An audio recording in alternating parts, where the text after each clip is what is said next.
Are you ready to dive deep into the one of the most thought-provoking topics in social work? Ngayon, i-discuss natin ang social deviation. Paano ba nakakaapekto yung social deviation sa mga clients natin we're in individuals, groups, or families. And we will tackle real-life examples as well and concepts na lumalabas sa board exam.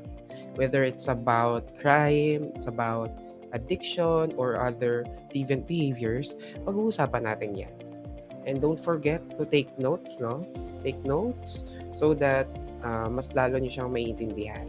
Let's empower each other through this review journey, one concept at a time. So let's get started.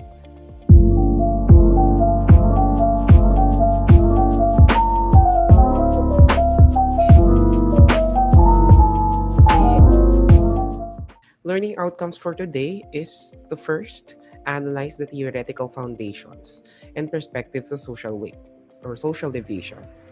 Assess the manifestations and characteristics of personality and behavioral disorders. And number three, to demonstrate professional social work roles and skills in addressing deviant behavior. Okay, what is social deviation? It refers to behaviors, conditions that violate social norms. So there's a violation. No? It includes criminal acts, mental disorders, and other non-conforming behaviors.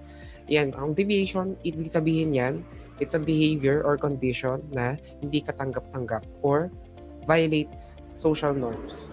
Yun ang pinagkasundoan na norms sa isang society. Example is drug use, self-harm, and homosexuality. Highlight lang natin, homosexuality is historically viewed as deviance, pero now, hindi na natin siya biniview as deviance. Sige, what can you see on the illustration? Makikita natin na ito, red na person is nakapalibot sa kanya yung mga tao. Somehow, this person feels na he's different than any other people around him. What are types of social deviation? Una-una, primary deviance. Primary means initial act of rule breaking. That's the initial deviant act. No? Secondary naman, kapag ang tao, they begin to take on the deviant identity. So, ibig sabihin, una, there's the primary deviant act. Pangalawa, kapag inabsorb na ng tao yung deviant behavior. Example, a student tries smoking once. Yan ang primary. And later becomes labeled as a smoker. Secondary deviance. Approaches to understanding social deviation. Unang-una, we have biological. Kapag biological, genetic or physiological causes. Pag psychological naman, it focuses on personality and mental processes, which is i-discuss natin maya-maya lamang. Sociological, mga tao, no? Tao sa paligid natin, social context, norms, behaviors, or influence ng mga grupo. Example, aggression explained to brain chemistry, biological kasi internal. Trauma, that's psychological. Peer pressure, that's sociological. Comparing perspectives on social deviation, una-una, absolutist. Ibig sabihin, deviance is objective and inherently wrong. Walang subjectivity dito. No? When we say it's deviant, ibig sabihin, no other means of explanation. Kumaga, like the example natin is theft. It's objectively, it's wrong. No? So that's absolutist. Relativist naman, deviance is subjective, defined by cultural and social norms.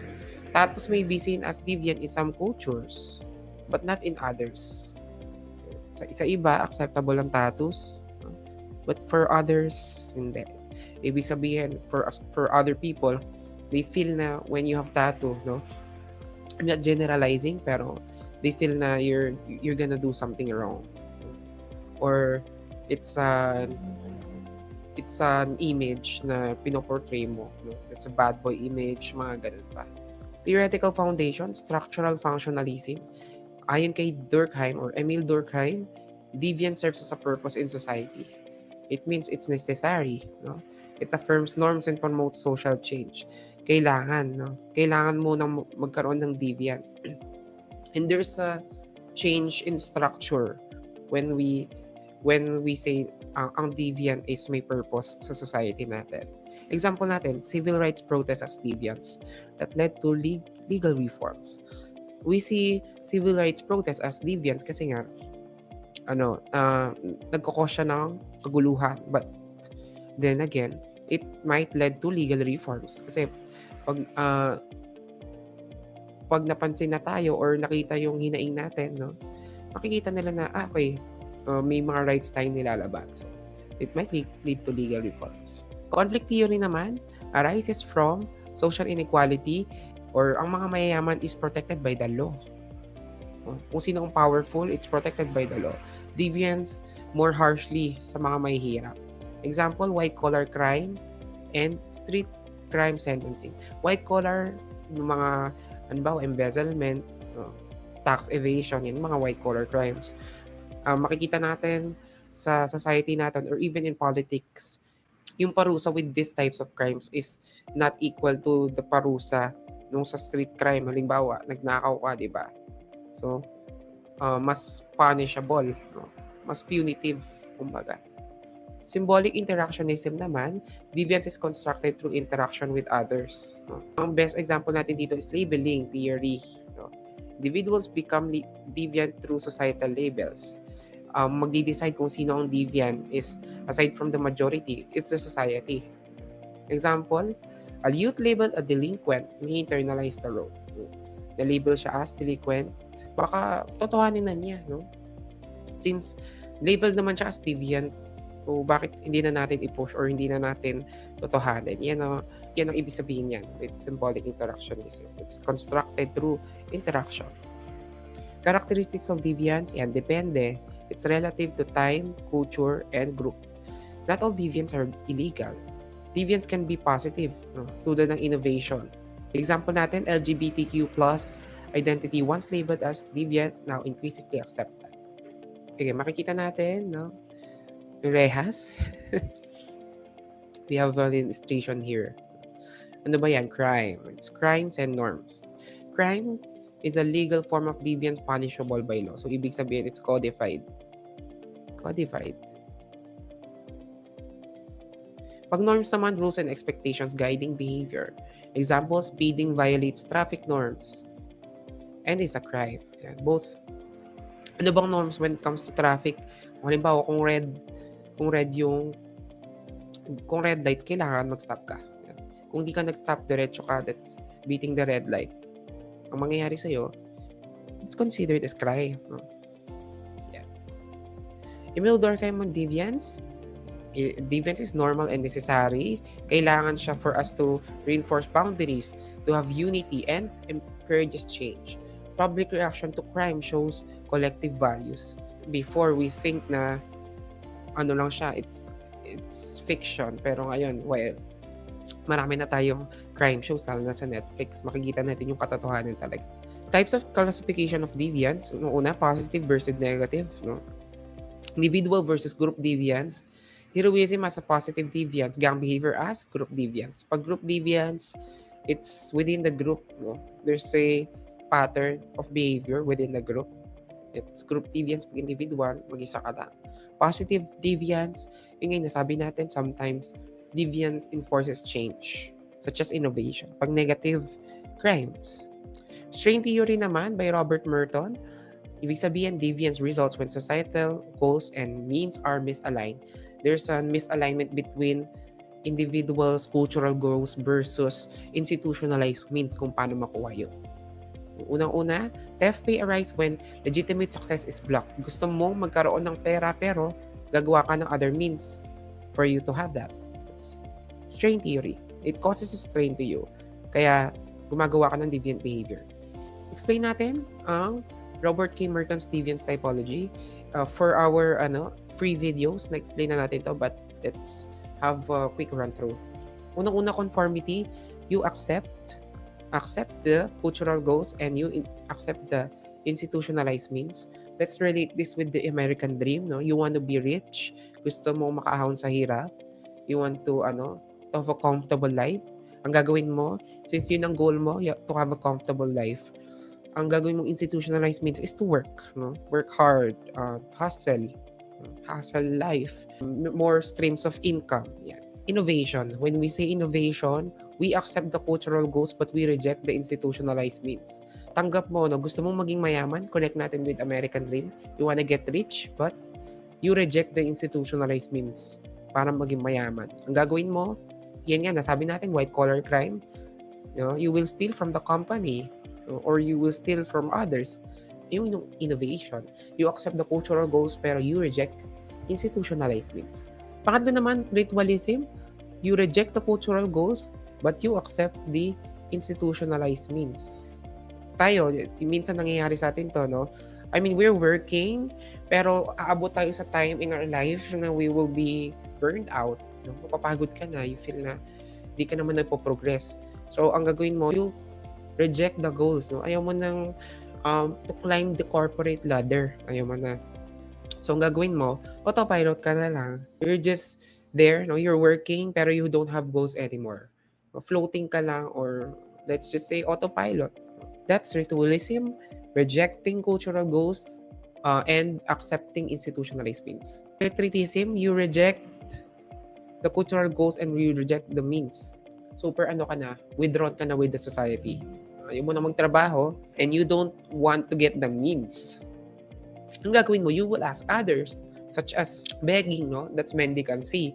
Or minsan, magnanakaw ka, or mag-i-steal ka, or mabubuhay ka sa daan or streets, no? Life on the streets. Yan, isa yan sa retreatism. You completely retreated. And lastly, ito, we have rebellion. Kapag rebellion, new goals plus new means. Ibig sabihin, you withdrawn from the society, so you create new goals, you create new means. So, alimbawa, it's policy, no? Or advocating for policy change. Feeling mo hindi nag-work sa'yo, or feeling mo this society is against you, may rights na nalalabag. So, ang gagawin mo, you rebel, you make your own, or you lobby to create your own means and goals. Yan ang Strain Theory by Robert K. Murdoch. Nakikita natin dito, may person sa gitna. So, nakapalibot sa kanya, neighbors, virtual peers, families, classmates, co-workers, and best friends. Una-una, makikita natin dito, no, it's person in environment. And how would we relate this with Deviance? Differential association theory. Ibig sabihin, Deviance is learned through interaction with others. Exposure to deviant peers increases deviant behavior. Kung mas exposed tayo sa mga taong gumagawa ng deviant act, malaking possibility na gawin din natin yon. Example, gang involvement leading to theft or violence. Kasama mo is gang, no? Gumagawa sila ng based on the society is mali, no? So that's differential association theory. Social control naman, strong social bonds prevent deviance. Pag strong ang bonds mo with your family, with school and community, it will prevent you from being deviant. This social or these structures protect us or control us to not do any deviant acts. Ang ibig sabihin, kabaliktaran naman, pag mahina yung bond mo with your family, with school or community, mas malaking chance na maging deviant ka. Example dito, yung ating mga children in conflict with the law, no? Hindi naman siguro lahat, pero karamihan sa kanila, kulang ng parental guidance or parental engagement ng mga parents nila. So, napapabayaan sila, and that is the best example of social control. Ito, delinquency in youth, lacking parental supervision. Hindi binabantayan or hindi naalaga ng parents, kaya nagiging deviant. What is deterrence? And makikita natin with this illustration. There's a person here and iniisip niya yung kulungan. Ano nga ba ibig sabihin niya? Deterrence perspective, punishment deters deviance. Effective deterrence needs certainty, swiftness, and severity. Harsh penalties for drug trafficking. Pag may parusa or matindi yung parusa, it will prevent people from doing a deviant act. Kapag natatakot ka, syempre there's a fear, no? There's that the punishment deters you from doing a deviant act. Labeling perspective naman, being labeled deviant can lead to further deviance. Kapag sinabi sa'yo na magnanakaw ka, pinagbintangan ka na magnanakaw ka, pero hindi naman ikaw yung kumuha noon, no? So since yun na din yung tingin sa'yo, Sige, gawin na natin. Or pangatawanan na natin, o tutuhanan na natin. Stigma reinforces identity. Best example dito, ex-convicts facing social exclusion. So, we don't use ex-convicts anymore. There are former persons deprived of liberty. They are facing social exclusion kasi, for example, they go back to their community and they already served their sentence. Pero, syempre, iba't na yung tingin sa kanila ng tao. Not just the people around them, but also the opportunities para sa kanila is gonna be limited, or it will be limited because of labeling. Gender perspective in deviance. Gender norms affect deviant labels. Female deviants often judge more harshly. Women labeled unfit for challenging roles. Pag babae, minsan may labeling or may stigma na mahina, na pangbahay lang, no? Na hindi nila kayang gawin yung kayang gawin na lalaki, no? That's really wrong and really not accurate even. Pumunta na tayo sa anxiety. Anxiety. Yan. What are different types of anxiety? Una-una, generalized anxiety, social anxiety, phobias, and panic disorder. Explain natin yan thoroughly. Types of anxiety, unang-una, generalized anxiety disorder. It's an excessive worry, constant and excessive worry about many things, kahit wala namang clear reason. The concern is hard to control and affects daily functioning. Okay? So, wala namang reason for you to be worried, pero yun nga, you feel it. Ito, it's really common to us, kaya nga generalize siya. Example natin, Marites always worries about her children's safety, finances at her job, even when everything is going well. She finds it hard to relax and often feels tired and restless without actually clear reason why. It's just normal feeling for us. Pero it affects our daily functioning. Yun ang generalized anxiety disorder. Pangalawa naman, panic disorder involves sudden and repeated panic attacks, intense episodes of fear with physical symptoms like a racing heart, sweating, and feeling like one is dying. Ito, it's sudden, no? Bigla-bigla. And it's repeated panic attacks. There's fear, heart, mabilis ang tibok ng puso mo, pinagpapawisan ka, and parang, you feel like you're dying. No? Example natin, Carlo was riding a jeepney when he suddenly felt dizzy, nahilo siya, short of breath, and thought he was having a heart attack. The doctor said it was a panic attack. Now he avoids commuting alone. He associated his panic attack to commuting alone. Kaya natakot na siya to actually commute ng mag-isa. Phobias naman ito. Anong phobias nyo? Sige nga, send nyo nga sa ating chat box. Yun. What are phobias? Extreme, irrational fear of specific object or situation. Fear of heights, fear of animals, and aso, no? Enclosed spaces. Yan, yung mga takot sa elevator, sa mga caves, yan. It leads to avoidance behavior. So, ibig sabihin, if you have this specific object or specific situation na natatakot ka, you avoid those situations. Example, Jen has an intense fear of dogs. Even a small, quiet dog causes her to panic, so she avoids walking in areas where dogs might be present. Since takot siya sa aso, iiwasan niya yung areas na may aso. Yeah, that's phobia. Number 4 naman, OCD. Sino ang OCD dito? Send nyo rin sa chat box yan. Obsessive-compulsive disorder involves obsessions, unwanted thoughts, compulsions, repeated acts. These behaviors are hard to stop and interfere with daily life. Sino sa inyo yan yung, okay, lalabas ng bahay tapos, ay, nakalimutan ko atang sara yung gas, o nakalimutan ko atang patayin yung ilaw, or nalock ko ba yung pinto. And those are, obsessive-compulsive thoughts, no? Symptoms yan, no? Kung ikaw, send ka ng heart dyan, kung ganito tayo, no? Even me, sometimes. Example natin, Miko keeps thinking his hands are dirty even after washing them. He washes them 20 times a day to feel safe even if it causes skin damage. So, feeling niya, marumi yung kamay niya kahit naghugas na siya. Ang ginagawa niya, maghuhugas siya 20 times a day to feel safe even if it causes skin damage. Ako feeling ko nung pandemic, hindi naman siguro 20 times, pero meron din tayong thought na yung virus, especially pag may nahawakan kang something na feeling mo marumi, ganyan. Kaya, ubusan talaga ng alcohol, no? Alam natin yan. Very relatable. That's OCD or obsessive compulsive disorder. Post-traumatic stress disorder naman or PTSD. What is PTSD? Happens after experiencing or witnessing a traumatic event. There's trauma. No? Symptoms include flashbacks, nightmares, yan, panaginip, strong emotional reactions to reminders of trauma. Pag nakakakita tayo or something na may nagre-remind sa atin, no? It's inducing emotional reactions. Example, after surviving a car accident, Rosa avoids riding vehicles. Halimbawa, nabangga siya, si Rosa, no? Ginawa niya, in-avoid na niya na sumakay ng sasakyan. Every time, every night na naginip siya, binabangungot siya about the crash and panics whenever she hears screeching tires. Yan ang PTSD, which is very common sa atin, no, sa social work profession. Such as yun nga, yung mga victim survivor of abuse. Dito na tayo sa eating disorders. What are eating disorders?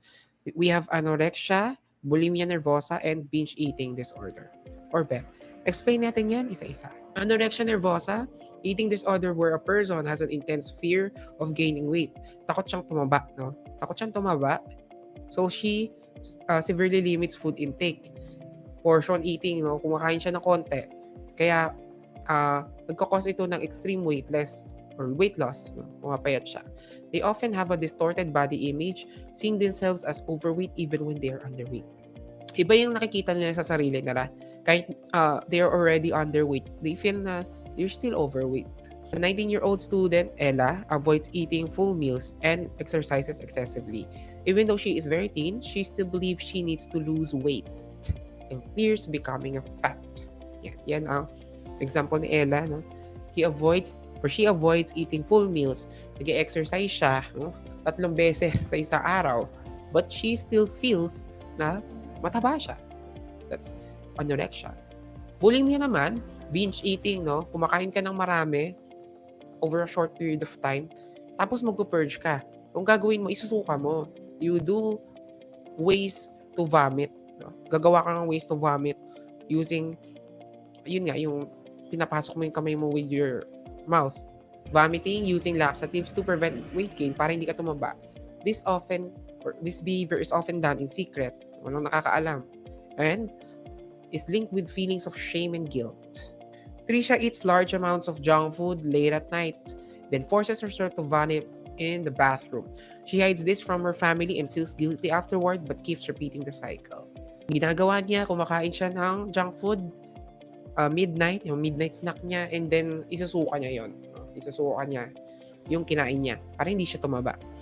That's bulimia nervosa. Number 3, binge eating disorder, when a person regularly eats large quantities of food in a short period, often feeling out of control and unable to stop. The difference between binge eating over bulimia is that walang purging. Hindi mo sinusuka. Since hindi mo siya sinusuka, you will gain weight and you have emotional distress. Example natin, Marco often eats until he feels painfully full, especially when he's stressed or lonely. Afterwards, he feels embarrassed and upset. But he doesn't try to get rid of the food he ate. That's binge eating. Mental health and deviance. Mental illness often perceived as deviant. Stigma hinders treatment and recovery. Sa atin, lalo na sa Pilipinas, pag sinabing depressed ka, sasabihin sa'yo, ay, ano lang yan, stress ka lang, or manood ka lang ng TV, or ilibang mo lang yung sarili mo. So that means mental illness is, people are not focused on mental health. Kaya ang ginagawa natin, we should equate mental health and physical health. Kailangan they are both given importance. Dito na tayo sa mental illness. What are the common types of mental illness? Depression or major depressive disorder. It is a mood disorder marked by persistent sadness. Malungkot ka. Hindi ka lang malungkot pero tuloy-tuloy siya, no? Doesn't change. Loss of interest in activities, wala kang gana. You have no energy and changes in sleep or appetite. Feelings of hopelessness. Dread, no? It's feelings of dread. For some reason, everything around you works but you still feel sad, no? Still empty. You feel empty. You feel no energy. Wala kang energy to eat. Example natin, a 35-year-old mother, Anna, no longer enjoys playing with her children or attending church. She feels tired all the time, struggles to get out of bed, and believes she's worthless even when others reassure her. Kumbaga, hindi siya nadaan sa sa self-care, no? Kasi ang advice sa atin or recommendation if you're stressed, if you're sad, is to take care of yourself. But for depressive disorders, even if people around you help you or reassure you, you still feel depressed. Bipolar disorder naman, extreme mood swings. Bipolar disorder, extreme mood swings that include emotional highs. So minsan you have mania or hypomania. It's emotional highs and lows. That's depression. During mania, person may feel overly energetic. Masaya ka, no? You feel alive. You feel like the world is is light, impulsive or grandiose. During depression naman, you feel hopeless and withdrawn. Example natin si Leo, a 28-year-old graphic designer, once stayed up 3 nights straight working on a business idea and spent large sums impulsively. Ayan, bumili siya, no? Nag-shopping siya for impulsively. Weeks later, he became severely withdrawn, couldn't get out of bed and lost interest in everything. After a while, bigla siyang nagkaroon ng depressive episodes. That's bipolar disorder. If you think na you have these symptoms, you should have yourself checked or consult psychologists or psychiatrists. Yeah. 3 naman, schizophrenia, chronic mental disorder that affects a person's ability to think clearly, manage emotions, and relate to others. Ang symptoms natin, no, since you don't think clearly, no, you cannot manage your emotions. You have delusions. Those are false beliefs. You have hallucinations as well, no? You are seeing or hearing things na wala naman doon. Your senses, no? You see things, you hear things, you feel things na wala naman doon. Disorganized thinking and difficulty functioning. Yan ang schizophrenia.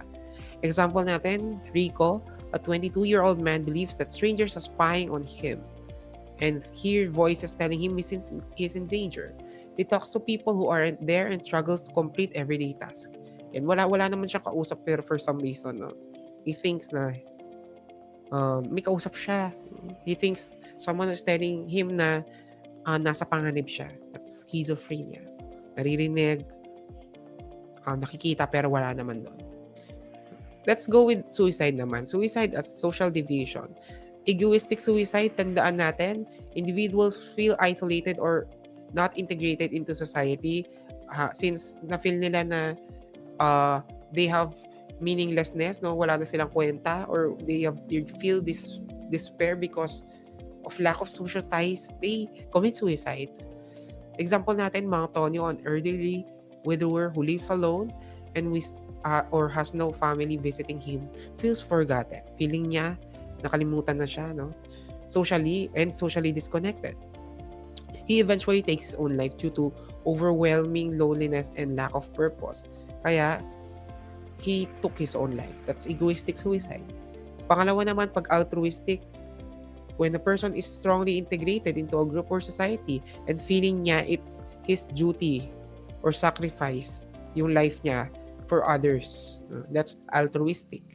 Example, ang soldier, itong soldier na to, he jumps on a grenade to save his fellow soldiers. Sinacrifice niya yung life niya believing na responsibilidad niya to protect others kahit pa mawala yung buhay niya. That's altruistic suicide. Number 3, anomic suicide naman results from sudden changes or breakdowns in social or economic norms.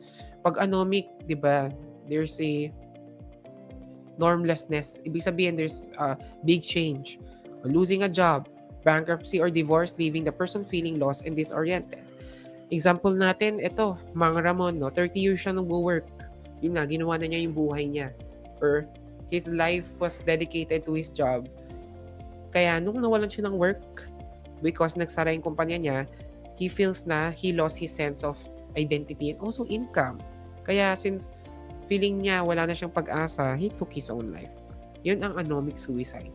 Fatalistic suicide naman, when a person experiences excessive regulation or oppression, feeling hopelessness with no chance of escaping a highly controlled or repressive situation.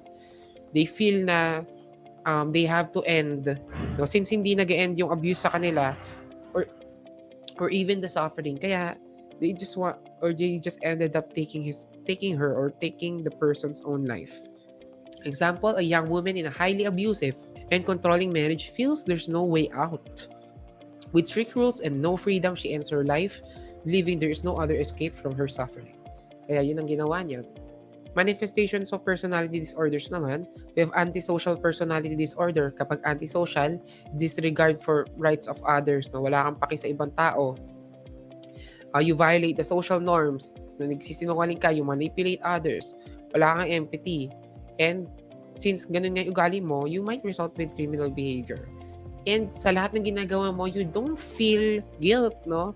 Wala kang pagsisisi with your actions. Example, si June, a 35-year-old man, steals others, lies for personal gain, and shows no remorse.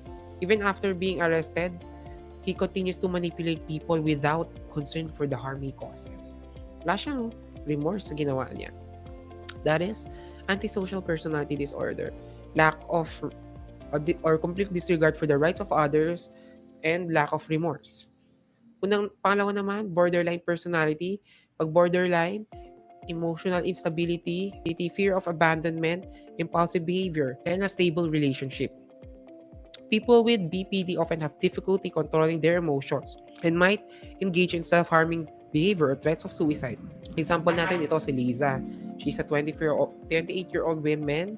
Mabilis siyang ma-attach or na-attach with her relationships. And feeling niya or takot siya na maiwan. One moment, she loves her partner, then she lashes out in anger. May mood swings siya, she feels empty, and sometimes, kapag nakikipaghiwalay sa kanya yung jowa niya, she hurts herself. Or, she harms herself. That's borderline personality disorder. Emotional instability, fear of abandonment, and impulsive behavior. Number 3 naman is narcissistic personality disorder. Kapag narcissistic or narcissist ang isang tao, they feel sense of self-importance. Feeling nila they are very important, they want to be praised or admired, and they lack empathy for others. Wala silang paki sa ibang tao. They just want to focus on themselves, their own self-importance. People with NPD often exaggerate their achievements and expect special treatment kasi nga since they feel na they're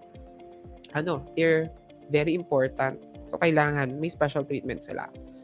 Alex, a 40-year-old executive, believes he is smarter. Naniniwala siya na matalino siya sa lahat ng tao and importante siya. And pinagmamayabang niya yung successes niya and he expects others to praise him. And hindi siya tumatanggap ng constructive criticism. Ayan si Alex. I'm sure naka-encounter na tayo ng taong ganito, no?